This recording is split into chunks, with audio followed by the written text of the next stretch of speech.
Des jeux de casse-tête et exercices, tous les moyens sont bons pour attirer l'attention des passants qui se bousculaient par dizaines, voire même des centaines, pour s'adonner à la résolution de problèmes en physique et en maths afin de comprendre les notions fondamentales de l'électricité et inclure aux générations futures l'envie de comprendre, d'observer et d'analyser. Donc l'intérêt de cette organisation qu'on appelle communément Caravane de la Lumière, c'est pour vulgariser les sciences. À travers des expériences ludiques, on peut faire comprendre aux gens des phénomènes qui étaient, il y a quelques années, assez scientifiques quand même.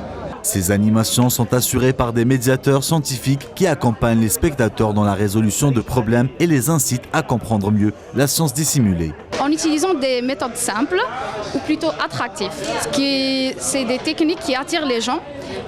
On cache un petit peu l'aspect mathématique parce qu'en général, les gens détestent un peu les maths.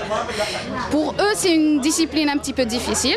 Pour simplifier aux gens, pour comprendre le phénomène d'électrostatique. Voilà, parce que l'électrostatique, c'est à la base de l'électricité, c'est à la base c'est un phénomène qu'on voit tous les jours. C'est un phénomène quotidien, mais on ne sait pas.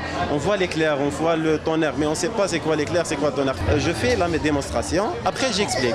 Des animations et manipulations de lumière pour faire en sorte de transmettre un message à nos jeunes et disperser la science et la rapprocher du citoyen. Il faut dire que la première édition des Soirées Lumière d'Alger a attisé la curiosité de nos citoyens, sauf que la lumière n'était pas au rendez-vous pour une manifestation censée embellir la capitale.